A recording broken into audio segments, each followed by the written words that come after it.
George Washington's. It's not a fake, it's really his house. No, he never had any children. He never did. He married a widow, and she had 2 kids.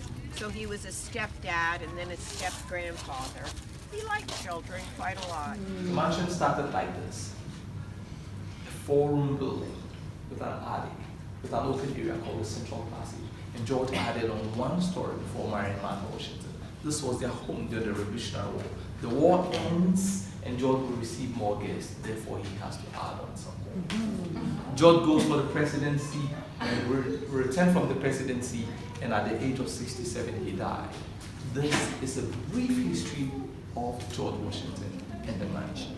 The lady outside said there was 312 slaves here. Do you know anything about the slaves that lived here? Well, you have to do the enslaved people of Mount Vernon tour at 2. In the next 17 minutes, that will start. And all the details will be given. He uses it as a multi-functioning entertainment space.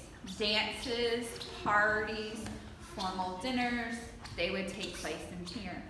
In order to make it a multi-functioning space, enslaved workers are going to move furniture in and out of this room from other parts of the house, really just depending on what's going on. And today you can see they set up the dining room table. So when you get around to the dining room, you'll see that it's empty. Any questions? Yes, sir. What did the slaves eat? So the slaves would eat 1-part meals, usually stews made of vegetables that they grew their own. And they would be provided by General Washington with a quart of cornmeal and about 6 to 8 ounces of salted fish.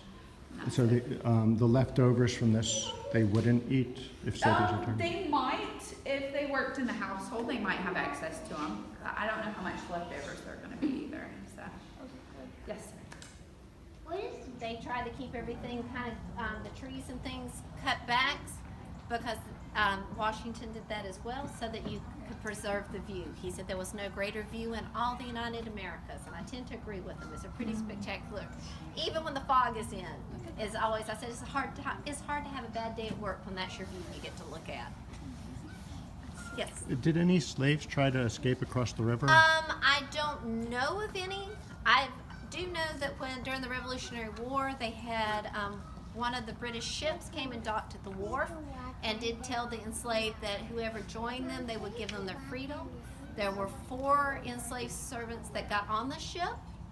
And then they asked for food and things like that.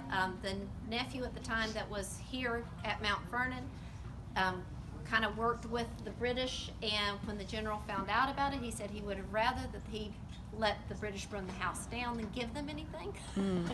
But then he found out what the nephew was trying to do was negotiate to get the enslaved off the ship. But they did not get their freedom, and they wound up actually coming back here to Mount Vernon. So, And what happened to them? they just were brought back because they were still owned by the Washingtons, so they were brought back. I believe Eric is ready for you. You can come back here. One-year crop cycle, we're growing it for the King of England. That's the whole purpose of this tobacco here. Not for our own selves, not for the Virginia gentry, but to grow it so that this 1-year crop cycle would get to England. And these gentry here in Virginia are people who are descended from families with standing in England and ultimately families that have standing in the English colony of Virginia. The Washingtons, the Lees, the Custoses, they're all in that category. So George Washington's great-grandfather gets the original 2,100-acre land grant from the King of England, and that becomes Mount Vernon. So everybody, we're going to have a brief ceremony here for the enslaved workers here at Mount Vernon. We have it every day this time. About 10 or 15 minutes. Let's go over here, away from the sun and eyes. All right.